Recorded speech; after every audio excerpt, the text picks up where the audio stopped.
Para los papás esa barrera del trabajo es muy importante y nos obliga a llevar una crianza más enfocada en la calidad que en la cantidad.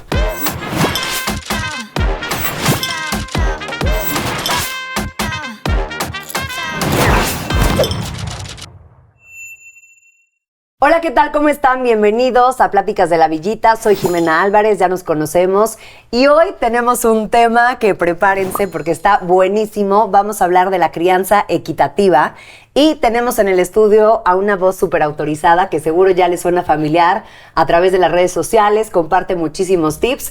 Es un súper papá, así que bienvenido Juan Carlos Gutiérrez García. Gracias por estar hoy aquí. Eres empresario, compartes contenido, pero sobre todo eres papá de 2, casi 3 niñas. Y creo que tu voz ha movido muchas fibras sensibles en toda la comunidad de las redes sociales, así que te doy la más cordial bienvenida. Gracias por tu tiempo, gracias por estar aquí y vamos a platicar. No, hombre, muchas gracias a ti por la invitación y estoy feliz de estar aquí. ¿Qué estrategias prácticas recomiendas a los padres para involucrarse activamente en la crianza y promover una distribución equitativa de responsabilidades en el hogar? Pues mira, lo primero, la disposición, ¿no? Y la voluntad real de querer ayudar, de querer hacer algo. Los hombres nos cuesta un poquito más entender cómo ayudar. Cuando llega el primer hijo, como que nos sentimos un poquito perdidos. Mamá lleva pues ya 9 meses que formó un vínculo real. Sí, que lo siente. Siente.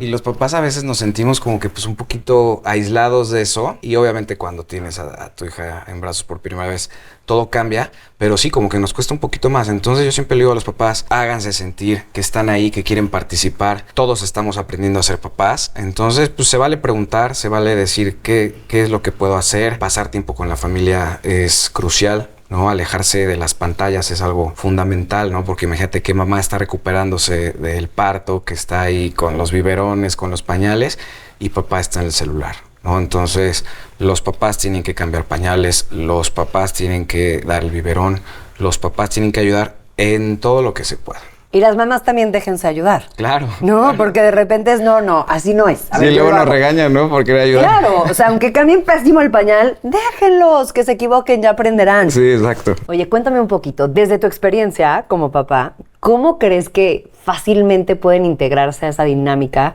Que a lo mejor para nosotras las mujeres resulta un poquito más fácil porque, por lo que tú dices, el vínculo ya lo traemos, pero de esa manera genuina, amorosa, ¿cómo involucrarse? Porque también muchas veces siento que están perdidos, pero porque mejor prefieren aislarse. ¿Cómo empezar? Pues hay que romper las barreras culturales que se nos han impuesto, ¿no? Estamos muy acostumbrados a vivir en una sociedad en la que, por ejemplo, papá no cocina o papá no ayuda en las tareas del hogar y es fundamental que las desechemos por completo, ¿no? La sociedad ha cambiado y también los roles tienen que cambiar. Por ejemplo, en mi casa yo soy el que más cocina, ¿no? Entonces no me da desde el primer pañal. Yo creo que el primer pañal de mis hijas lo cambié yo. Nunca me he limitado a decir eso no es algo que haría papá, o yo no le quiero entrar a eso, o eso no le toca a los papás. Para nada. O sea, en donde se pueda ayudar, hay que estar ahí. Desde tu experiencia también cuéntame, ¿cómo te divides con tu esposa los roles? O sea, ¿cómo se organizan? ¿De a ti te toca esto o a veces y a veces? O sea, ¿cómo funciona?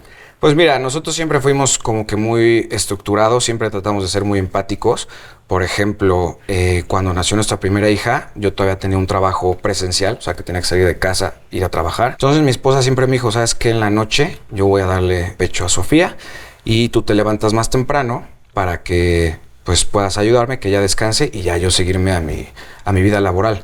Porque también muchas veces es importante que seamos empáticos, no solamente con mamá, sino también con papá, ¿no? Si de repente alguno de los dos tiene que desvelarse por el trabajo, también hay que entenderlo y evitar que se le sobrecargue la mano a uno o al otro. Entonces mi esposa siempre le agradezco eso, ¿no? Ella me decía, tú descansa, yo le voy a dar el bibi de la noche y ya yo creo que era a las 5 de la mañana, pues ya me levantaba a empezar mi día y empezaba con dar esa mamila. Entonces es importante siempre que hayan acuerdos. Siempre digo, no dejemos nada al aire, hay que establecer quién se va a hacer cargo de cada cosa, cómo puede ayudar uno, cómo puede ayudar al otro. Va a haber algunas cosas en las que papá pues tenga sus fortalezas y sus debilidades. Por ejemplo, en mi caso, que me encanta cocinar, pues es una de mis fortalezas. Entonces yo digo, bueno, yo puedo hacer un poquito más el tema de la cocina y mi esposa puede hacer otras cosas, ¿no? Por ejemplo, ella todos los días peina a mis hijas, ¿no? Eso no ha cambiado. Yo las llevo a la escuela, después ella las recoge.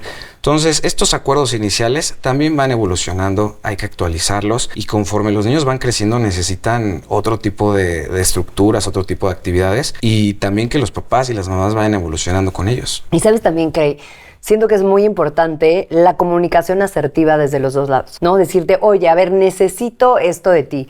Oye, yo te puedo ayudar acá. Yo no puedo jugar el viernes con ellas porque necesito esto. O sea, como que el pedir ayuda, siento que muchas veces a las mujeres se nos va. Pensamos que nos van a adivinar el pensamiento y entonces llega el esposo y dices, ¿cómo? No se te ocurre, ¿no? Cuando muchas veces a ti ni siquiera se te pasó por aquí. Sí. Entonces, creo que también la comunicación asertiva es muy importante y también me atrevería a decir que los beneficios de una crianza equitativa no solamente son para la pareja, sino también para los niños, ¿no crees? Sí, ellos son los que se llevan la mejor parte, ¿no? Regresando al tema de la comunicación, cuando hay una buena comunicación, los más beneficiados son los niños porque se crea un ambiente familiar mucho más sano, mucho más armonioso y eso les permite a los niños desarrollarse de mucho mejor manera, ¿no? Yo siempre digo que cuando una planta no florece, el problema no es la planta, sino el ambiente. Y los niños pasa lo mismo.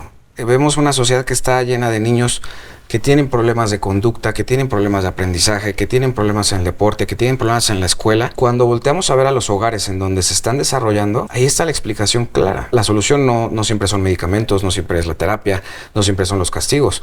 A veces tenemos que ver en qué ambiente se está desarrollando el niño y cuando hay una buena comunicación entre los papás, cuando hay armonía, cuando hay respeto, cuando hay amor entre papá y mamá, definitivamente las cosas se dan mucho más fáciles para todos. Oye, es muy impresionante que ahora hay terapias para todo. ¿Qué está pasando con nuestra niñez, ¿no? Con nuestros niños que necesitan tanto. O sea, creo que tenemos muchos distractores, como bien lo decías, las redes sociales, o estamos más presionados por lo económico, por el trabajo, no sé, por todo lo de afuera, que por conectar.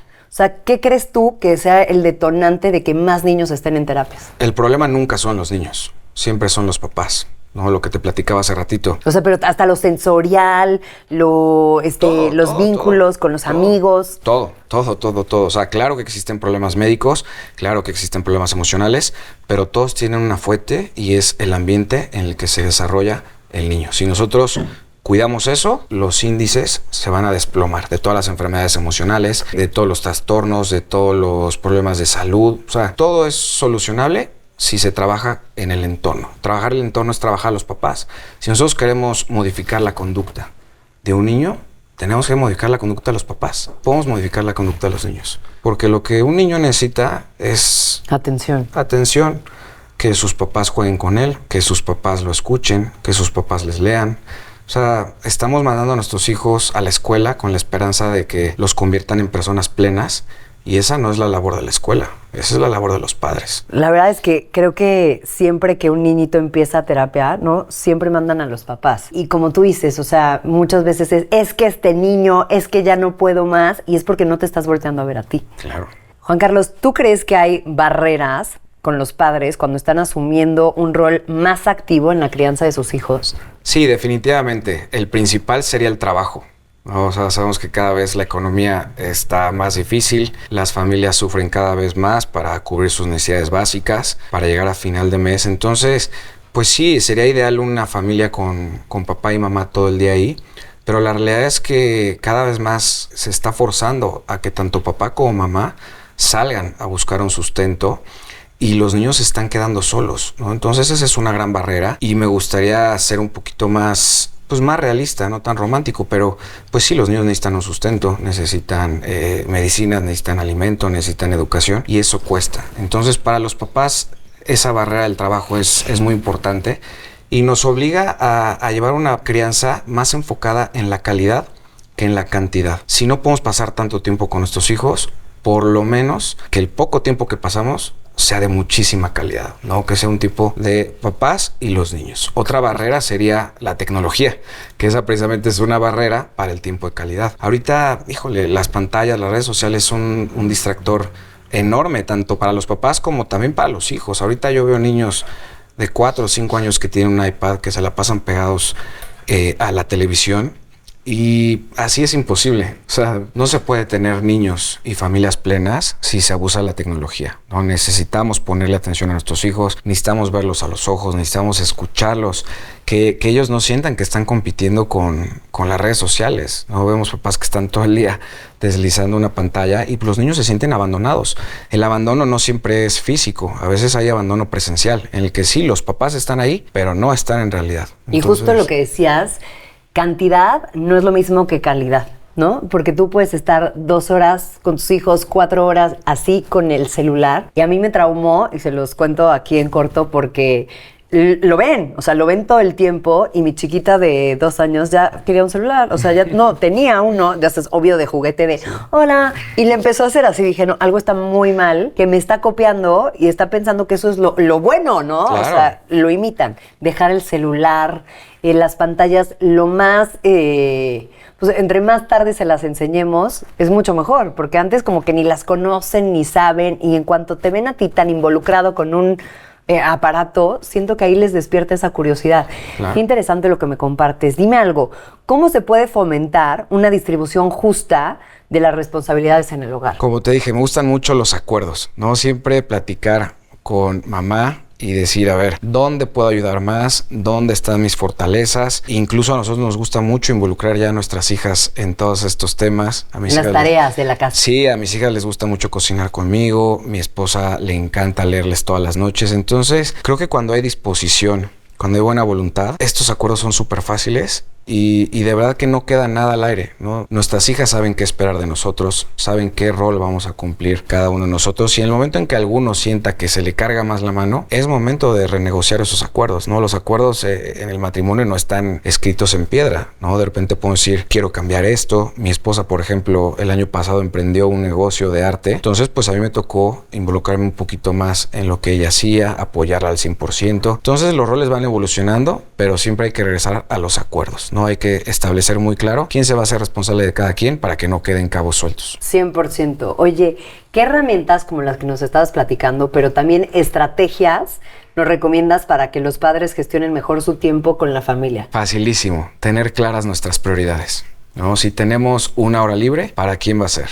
Si tenemos un día libre, ¿para quién va a ser? Y siempre tenemos que entender que nuestra familia es lo más importante, ¿no? Solo podemos trascender a través de nuestra familia, y es increíble que a veces no es que sea la última prioridad, a veces ni siquiera entra en la lista. Entonces hay que replantearnos muchísimo, ¿no? Que nuestra familia nos necesita muchísimo, que los niños nos necesitan muchísimo. Esa etapa de la crianza que va desde los 0 a los 12 años es crítica. Lo que no hagas en ese momento ya no lo vas a poder hacer. Hay cosas que no puedes aprender como adulto. Entonces, si tú tienes claras las prioridades, que quieres que tus hijos se desarrollen como personas plenas, como personas completas, si quieres sembrar valores en ellos, el tiempo está corriendo. Entonces, tener eso. Piensas que tienes toda la vida Sí, y ¿no? tranquila, y de repente, pum, ya están en el altar o ya se fueron de tu casa. Sí, exacto.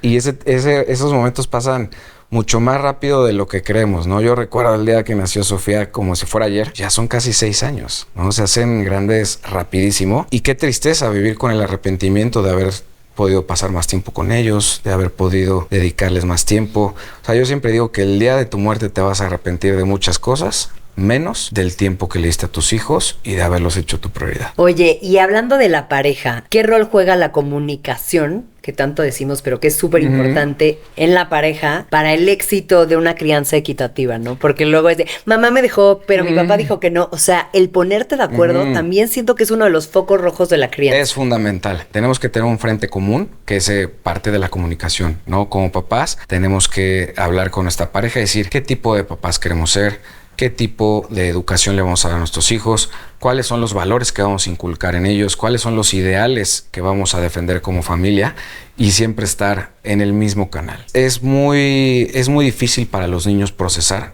cuando uno es el bueno y el otro el mal. Uno sí me deja comer el dulce, pero el otro no. Uno sí me deja salir, pero el otro no. Entonces terminan haciendo a uno el héroe y al otro el villano, y no es justo, ni para los papás ni para los niños.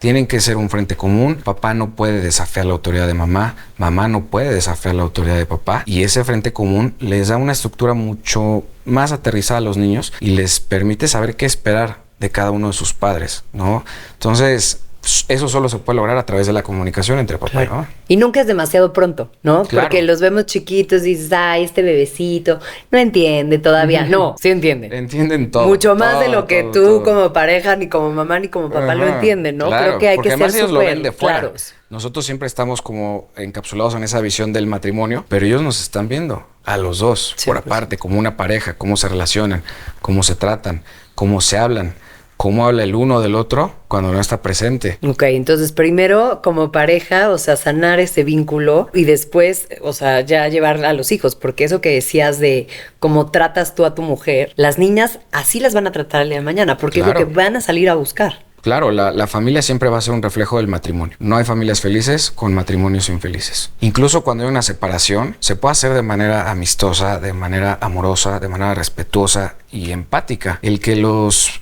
padres ya no estén juntos no significa que se tenga que declarar una guerra, ¿no? Los niños no son armas y no deben de usarse de esa manera. Justo, y hay una frase que me encanta nada más para cerrar esta pregunta, que es mejor un hogar roto, ¿no? Que se divorcian, que se rompe el hogar, que un niño roto. Hablando del tema laboral, ¿no? Que en México, pues tú lo sabes, los horarios de trabajo son extensos, los horarios de los colegios muchas veces se quedan cortos, ¿no? ¿Qué políticas laborales podrían apoyar a los padres para tener una participación más activa en la crianza? Me encantaría ver que fuera más común, es algo que yo hago en mis empresas, y es darles más permisos para ir a ver a los niños, ¿no? Los eventos de la escuela, los eventos deportivos. O sea, al final del día, si somos muy sinceros, en el trabajo se pierden muchas horas. Si nosotros creamos una cultura laboral en donde se premie el pasar más tiempo con los niños, donde se le permita a papá y a mamá ir a ver el festival, ir a ver el partido de fútbol, vamos a tener personas más sanas trabajando en las empresas, vamos a tener niños más sanos, y ese trabajo pues se puede hacer en otro momento. Podemos aumentar tal vez la productividad para tener más tiempo para que puedan ir con sus familias, o se puede hacer ese trabajo en otro momento. Podemos también permitirles hacer mucho de ese trabajo en casa. Entonces creo que la cultura laboral debería de premiar mucho más a los papás que quieren participar activamente en la crianza de sus hijos, ¿no? Y muchas veces pasa lo contrario, se castiga. Sí, o sea, si se toman más días de la baja de paternidad, se ve como, ¿qué tal este cuate que se tomó 3 semanas? Y eso está mal. Hay una cultura muy tóxica que creo que venimos heredando de algunos siglos atrás, en donde se pide una lealtad absoluta a la empresa y una entrega total a la empresa, y la empresa es la empresa y la empresa va a seguir sin ti. La lealtad absoluta tiene que ser a la familia, ¿no? Entonces también creo que los empresarios deberíamos hacer un examen más a conciencia de qué es lo que pedimos. Pedirle lealtad a una persona a la empresa para mí no tiene mucho sentido. Debemos de buscar personas que sean leales a su familia y a sus valores, a los valores que representa esa familia. De esa manera te garantizo que vamos a tener gente mucho más productiva y vamos a tener empresas mucho más exitosas. Y más comprometidas, ¿no? Hay compromisos. Siento que cuando tú estás bien desde lo más sólido que es tu casa, tu familia, como que tu cara al mundo, a tu trabajo, a tus amigos, a lo exterior, como que vas como un 10, ¿no? En cambio, si aquí estás fallando, allá también, siento que te presentas como un 6. Y creo que hoy por hoy, qué padre que nuestra generación se esté replanteando eso de decir, a ver, ¿qué es el éxito para mí? ¿No? El estar bien conmigo, el estar bien con mi familia, el estar en paz y no en los ceros en mi cuenta. Claro, sí, es importantísimo y qué bueno que estamos teniendo ese despertar. Oye, ¿cómo pueden los padres convertirse en esos modelos positivos de equidad para nuestros hijos? Lo más importante, tratar bien a mamá.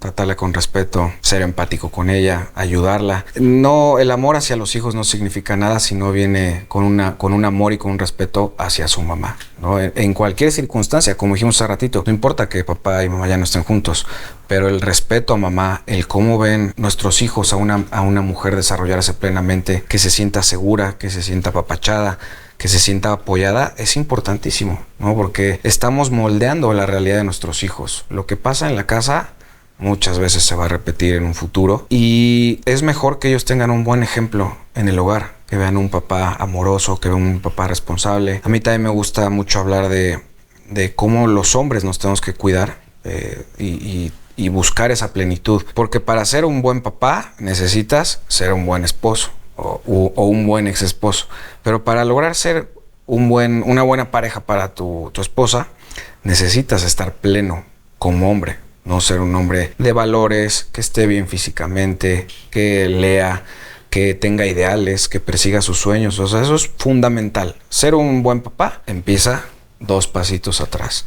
Y no podemos llegar acá si no trabajamos nosotros como hombres primero. Wow, Juan Carlos, de verdad, muchísimas gracias por esta plática. La verdad es que a mí en lo personal me mueve muchísimo ver que nuestra generación ya se echa ese clavado, ya no les importa a los hombres ponerse en ese papel tan vulnerable de encontrarse y sobre todo de contarse una historia diferente. Exacto. Entonces yo creo que sí, abrazar nuestra maternidad y paternidad desde ese lugar, de que nada es para siempre y que hay que disfrutarlo, o sea, pellizcarnos de esos momentitos felices y aprender de lo que nos está costando trabajo para pues hacerlo más fácil en el día a día. Cuéntanos dónde te podemos seguir, porque tienes información muy interesante que estoy segura que lo van a querer escuchar. Sí, antes que nada, muchísimas gracias por la plática, me la pasé increíble. Y bueno, pueden encontrarme en todas las redes sociales. El podcast está como Superpapás y mi cuenta personal es _superpapá01. Súper, pues muchísimas gracias. Gracias a ustedes también por acompañarnos. Yo soy Jimena Álvarez y me encantó haber estado con ustedes. Nos vemos en la próxima de Pláticas de la Villita. Yo creo que lo que un campeón necesita tener es disciplina, resiliencia, humildad, entrega, ¿no? Porque en la vida pues es muy importante tanto saber cómo ganar como saber perder, ¿no? No siempre las cosas nos van a salir bien. Hay mucho mérito no solamente en el resultado, sino también en el intentar hacerlo bien.